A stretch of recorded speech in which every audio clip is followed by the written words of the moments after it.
Hello everyone, कैसे हो तुम लोग। बिना बुजुर्गों की डांट सुने किसी का भला नहीं होता है। तो आज मैं यहां पर तुम्हें डांटने आया हूं। तुम्हारी परीक्षा में बहुत कम समय बचा है। इस समय बिना किसी डिस्ट्रैक्शन को दिमाग में आने दिए हुए you will not have to allow any distraction to enter your mind, और तब तुम्हें अपने लक्ष्य की ओर बढ़ना है। एग्जाम में अब मुश्किल से 4 महीने बचे हैं तुम्हारे प्रीलिम्स एग्जामिनेशन में, यूपीएससी के 2026। It is time to prioritise, it is time to declutter. आओ इन बारों में कुछ बात करते हैं, कुछ डूज एंड डोंट समझते हैं, जानने की कोशिश करते हैं कि हमारी क्या स्ट्रैटेजी होनी चाहिए, क्या गलतियां हैं जो हम नहीं करेंगे अब अगले 4 महीने में। 4 महीने तुम्हारे सामने बचे हुए हैं, कुछ दिनों में 3 महीने रह जाएंगे, फिर 2 महीने और फिर 1 महीना ही बचेगा। लेकिन जो मैं डूज एंड डोंट्स तुम्हें यहां पर बता रहा हूं वो तुम्हारे सामने उस समय भी वैसे के वैसे ही रहेंगे, ठीक है। चूहे, माफी चाहूंगा, खरगोश और कछुए की स्टोरी तुमने सुन रखी है। पहली चीज यहां पर मैं देखो, तमाम तरह के स्टूडेंट्स ये वीडियो देख रहे हैं। इसमें से कुछ ऐसे हैं जिन्होंने रेगुलरली पढ़ाई करी हुई है, वो स्टूडियसली तैयारी कर रहे हैं, रोज अपना काम कर रहे हैं लाइक अ टर्टल। कुछ हैं जो अब जाग रहे हैं, जिनको लग रहा है कि अब समय आ गया है, now is the time to go for the run.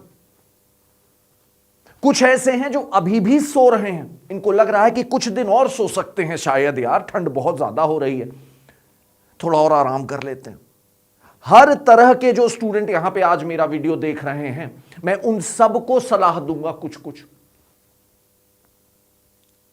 वो ध्यान में रखते हुए कि तुम किस कैटेगरी में हो, वो सलाह को मान लेना अगर तुम्हें उचित लगे तो। अगर अनुचित लगे, अगर नहीं ठीक लगे तो बिल्कुल भी मत मानना, कभी मत मानना, ठीक है। तो आओ बात को शुरू करते हैं। पहली बात जो मैं तुमसे जिस बारे में बात करना चाहूंगा, first topic which I have in my mind is, अब कोई नई किताब मत उठाओ। खास तौर पे वो स्टूडियस बच्चे जिनको मैंने अभी अभी टर्टल या टॉर्टिस कहा है, जो लगातार पढ़ते आ रहे हैं, मेहनत करते आ रहे हैं। उन्होंने अपना स्टैटिक पोर्शन भी कवर किया है, करंट भी लगातार पढ़ रहे हैं, न्यूज़पेपर का भी अच्छा खासा आइडिया रख रहे हैं। आप लोगों के लिए मेरी सलाह है कि कोई भी नई किताब अब मत उठाइए। Focus on revision. रिवीजन पे तुम जितना ज्यादा स्ट्रेस करोगे, बार बार एक ही चीज को पढ़ो, उतना वो तुम्हारे लिए फायदा होगी। किसी नई इंफॉर्मेशन के पीछे भाग के जाना अब उतना ज्यादा तुम्हारे लिए लॉजिकल नहीं है। जो बच्चे खरगोश हैं, जो आज ही जाग रहे हैं, अब इनको लग रहा है कि अब मुझे दौड़ना है, उनके लिए भाई चीजें नई हैं, उनको नई किताब उठानी पड़ेगी, तो वो लोग उठाएं भाई। उनको तो, उनके पास कोई और ऑप्शन नहीं है, उनको स्टैटिक की किताबें उठानी पड़ेंगी। कुछ बेसिक किताबें जो हर सब्जेक्ट की हैं वो पता करो। जो तुम्हारे स्टैटिक पोर्शंस हैं, बड़े बड़े 5 और 6, उनकी एक एक किताब उठाओ बस। जो प्रॉपर रेफरेंस किताब हो, 4-5 लोगों से बात करने के बाद, अपनी पढ़ाई की स्टाइल समझने के बाद पिक करो किताबें और पढ़ो उन्हें। और करंट अफेयर्स का भी ध्यान रखो। तो जो भाई आज ही जाग रहे हैं, तो जब जागो तब सवेरा, तो अब आपको तो नई किताब भी उठा करके पढ़ना पड़ेगा ही इस समय। जो अभी भी नहीं जाग रहे हैं,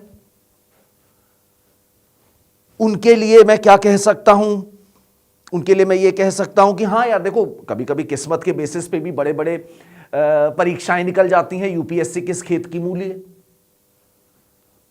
हो सकता है तुम आखिरी 1 महीने 1.5 महीने में जो पढ़ो वहीं से एग्जाम आ जाए, वहीं से पेपर बन के आ जाए, तुम्हारा हो जाए। ऐसा भी हो सकता है, ठीक है। तो उस तरह से भी सोच सकते हो। वो कितना लॉजिकल है इस बारे में डिबेट जरूर किया जा सकता है, बट मुझे लगता है कि तुम्हारे पास बहुत ज्यादा गुंजाइश नहीं रहेगी अगर तुम उस तरह से सोच रहे हो। तो कहीं ना कहीं देखो, हार्डवर्क का कोई शॉर्टकट नहीं होता है यार, जहां तक मुझे समझ में आया है। सक्सेस का कोई शॉर्टकट नहीं होता है हार्डवर्क के सिवाय। सफलता अगर चाहिए तो बेटा मेहनत तो करनी पड़ती है। बिना मेहनत किए अगर मिल जाती सफलता तो यार शायद सही नहीं रहता। ठीक है, तो मेहनत करने से घबराओ नहीं। आगे बढ़ा रहा हूं बात को।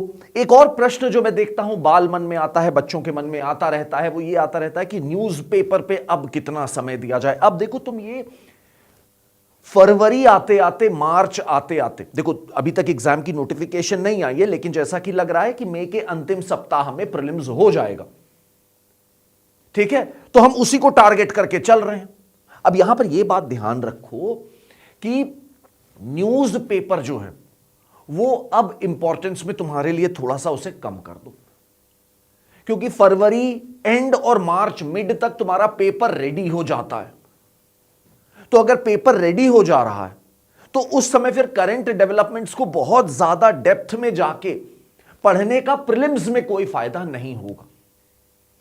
मेंस में इंसाइटफुल हो सकता है, आई अग्री, लेकिन प्रीलिम्स में नहीं होगा। तो अब तुम थोड़ा सा न्यूज़पेपर पर भी समय अपना धीरे धीरे जाकर के फेब एंड तक, मार्च तक खत्म कर देना।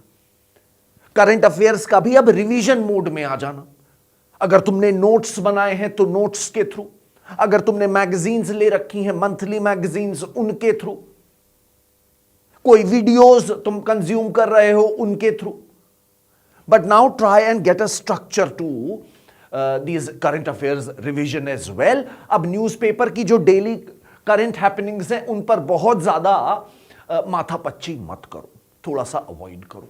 स्टैटिक और करंट जो तुम्हारा हो चुका है अभी तक, उस पर ही अब तुम फोकस करके आगे बढ़ सकते हो। ठीक है, आगे बढ़ाता हूं बात को। देखो, यह है करंट अफेयर्स और यह है स्टैटिक। दोनों का ध्यान रखना भैया। बिना स्टैटिक के तुम्हारा पेपर नहीं निकल सकता, बिना करंट के तुम्हारा पेपर नहीं निकल सकता है। तुम्हें दोनों का ध्यान रखना होगा। जो पिलर्स हैं, 6 पिलर्स जो हैं तुम्हारे स्टैटिक के, उनके ऊपर अपना ध्यान लगाओ। ये मत समझना कि केवल मैंने 12 महीने की करंट की मैगजीन्स पढ़ डालूंगा तो मेरा काम हो जाएगा, और यह मत समझ लेना कि केवल मैंने स्टैटिक पोर्शन पढ़ लिया है तो मेरा काम हो जाएगा। मुझे दोनों एरियाज में बराबर फोकस रखना है। किसी एक के ऊपर ओवर इन्फ्लुएंस, मतलब ओवर डिपेंडेंट मत हो जाना, क्योंकि आसान क्वेश्चन दोनों कैटेगरी के होते हैं।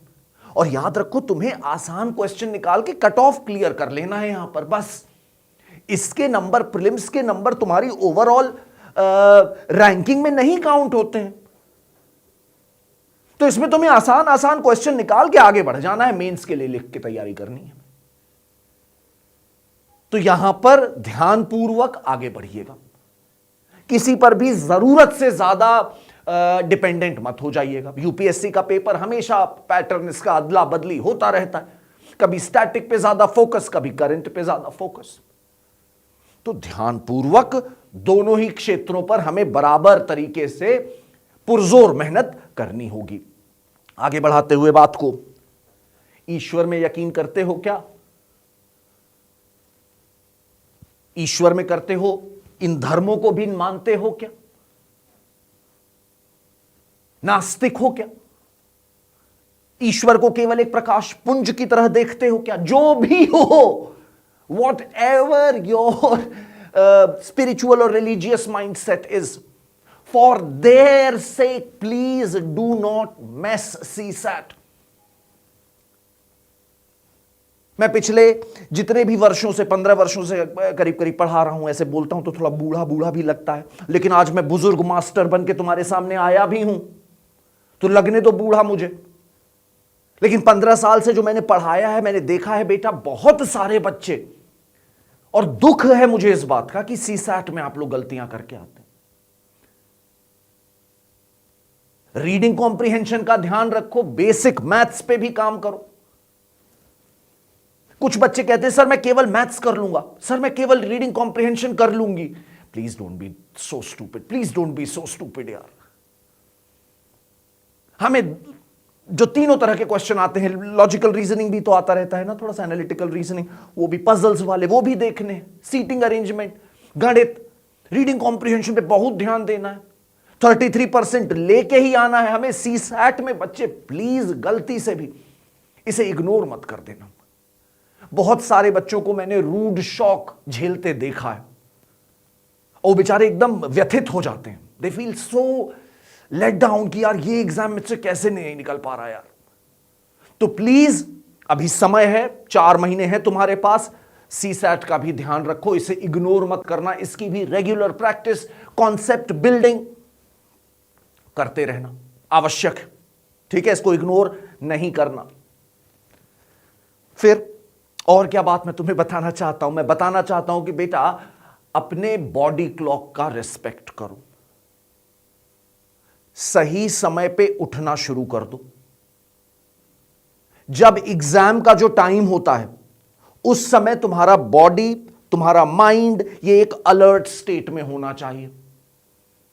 अगर तुमने लगातार अभी से लेके 24-25 मई तक यही बना के रखा अपना दिनचर्या कि मैं दिन भर सोऊंगा और रात को पढ़ाई कर लूंगा, तो एग्जाम वाले दिन जानते हो क्या होगा?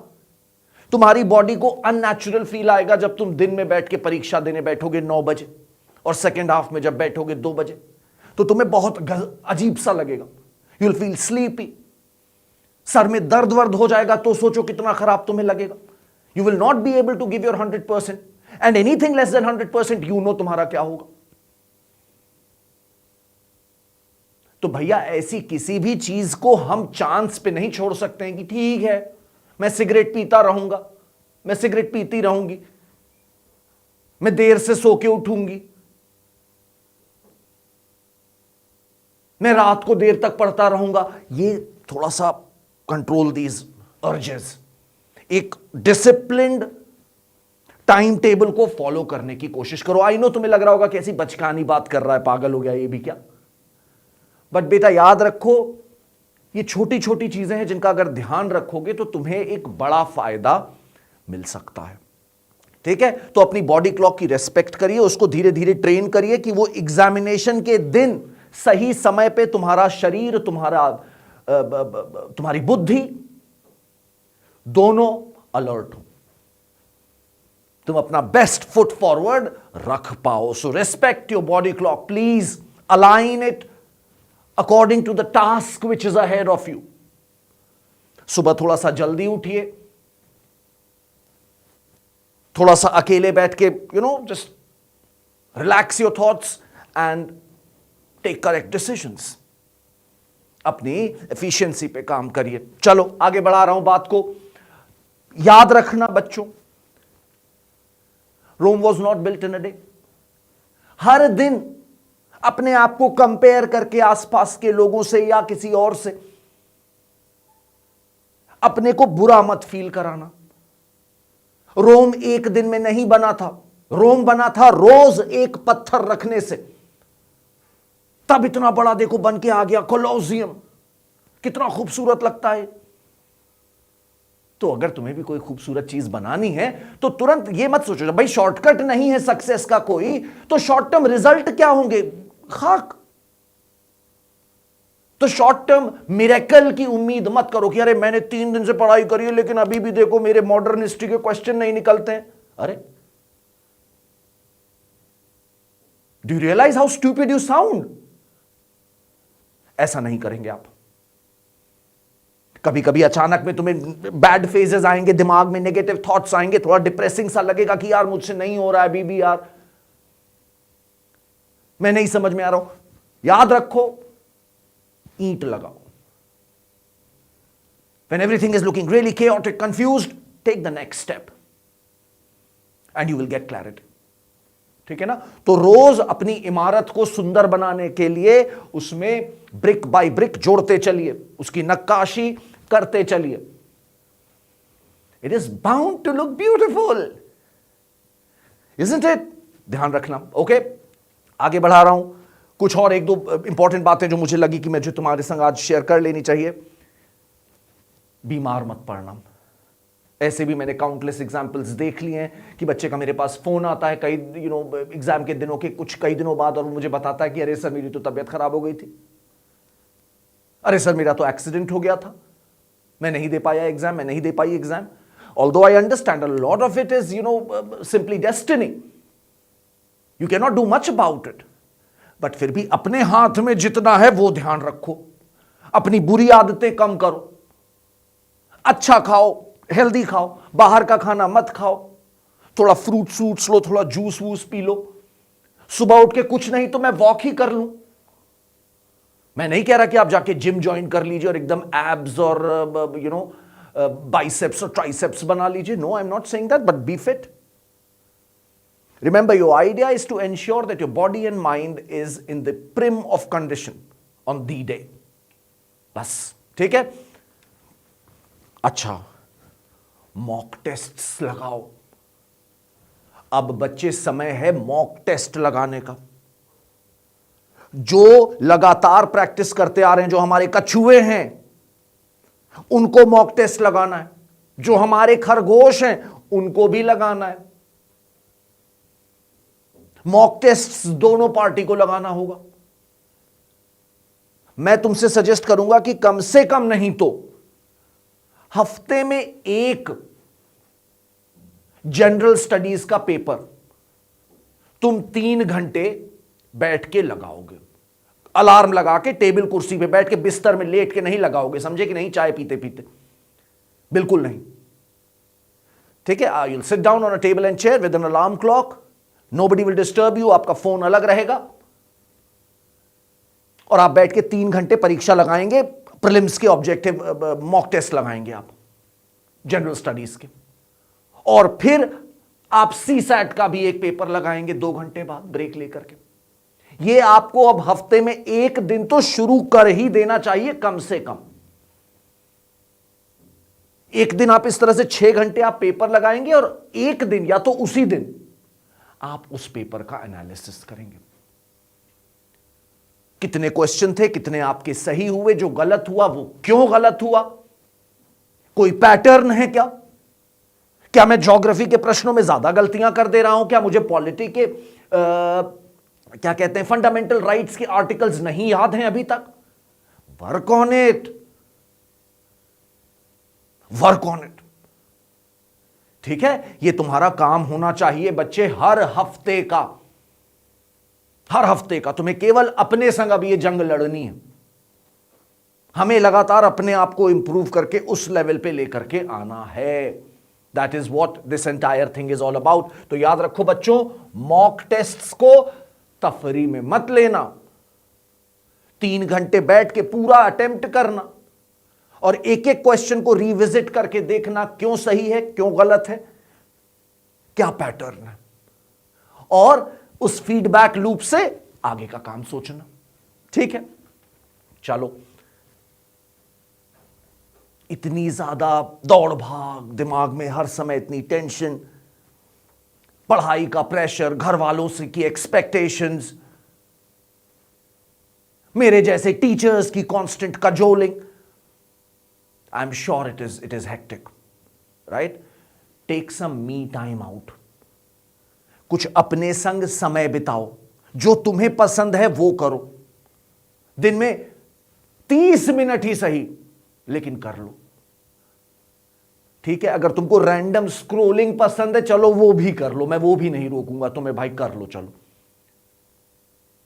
तुम्हें वही एक नशा लगता है तो भाई 30 मिनट चलिए आप वो रैंडम रील्स देख लीजिए, ये कर लीजिए, वो कर लीजिए, इट्स ओके। बट 30 मिनट से ज्यादा नहीं करोगे। पहला प्रॉमिस ये कर दो। और दूसरा प्रॉमिस ये कि कोशिश करोगे कि उस आधे घंटे में भी कुछ ऐसी चीज देखो, सुनो, पढ़ो जो स्टेबल हो थोड़ी सी यार, है ना? 20-20 सेकंड की मैंने अगर 50 रील देख ली, that is too much of information. तो कोशिश करो कि इसको धीरे धीरे अवॉइड करो, है ना? You have to stay focused. तो अपने फोकस पे थोड़ा सा काम करिए। अननेसेसरी डोपामीन की तलाश में इधर उधर की चीजें अवॉइड कर सकते हैं, अवॉइड कर सकते हैं। मी टाइम, अपनी कोई प्यारी हॉबी जो तुम्हारी हो, कुछ खाना बनाना तुम्हें पसंद हो, कुछ सिलना पसंद हो, कपड़े धोना पसंद हो, बाग में पानी देना पसंद हो, टहलना पसंद हो, चाय के साथ एक सिगरेट पीना पसंद हो, जो तुम्हें पसंद हो वो कर लो आधे घंटे में। Me time, relax. ठीक है? लेकिन इसके बाद फिर तुम्हें पूरी मेहनत करनी है। अच्छा, should I continue to practise answer writing? यह भी एक प्रश्न है जो कई सारे लोगों के दिमाग में आता है, खासतौर पे वो जो लगातार स्टूडियसली तैयारी कर रहे हैं, कछुए। क्या आंसर राइटिंग की प्रैक्टिस करते रहें?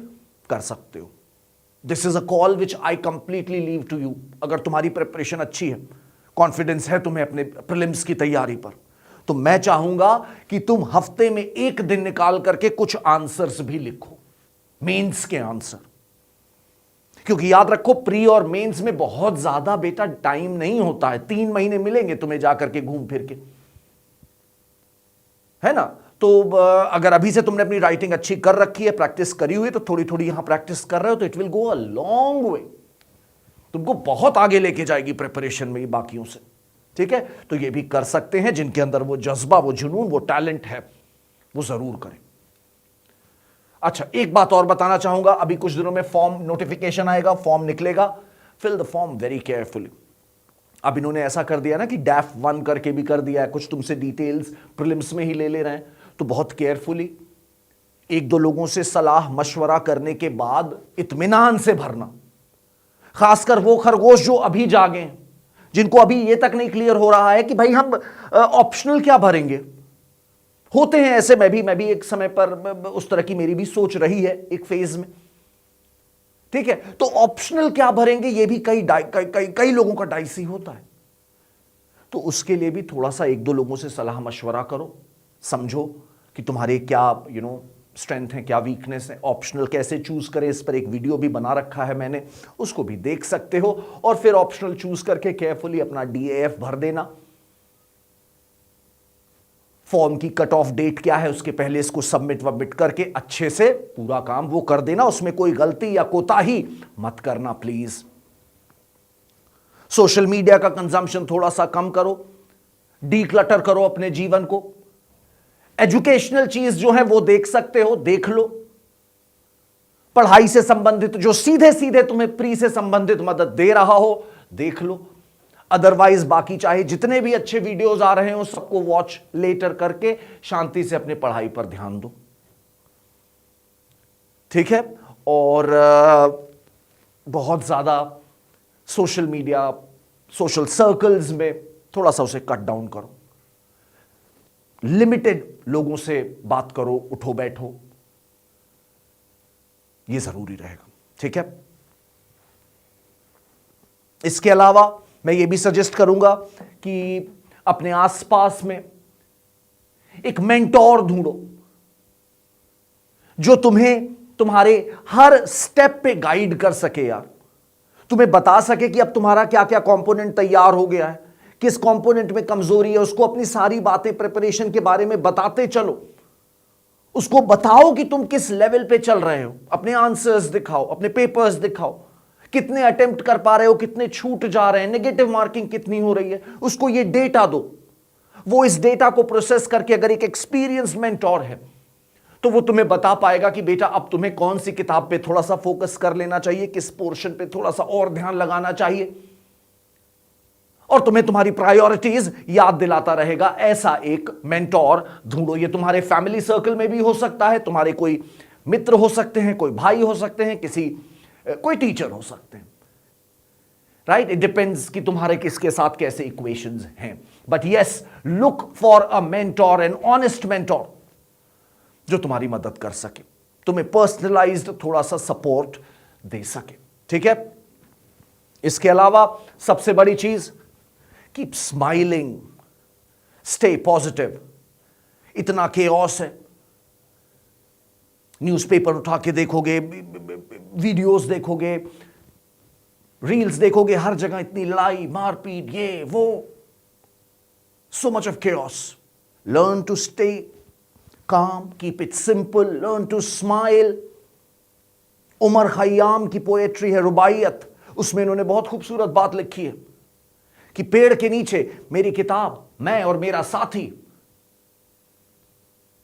दिस विल्डरनेस इज पैराडाइज, ये जंगल ही जन्नत है। तो वो जन्नत अपने अंदर बनाओ, अपने पास के एरिया में वो कामनेस रखो। ठीक है, keep smiling, keep preparing and keep improving. God bless you, see you around.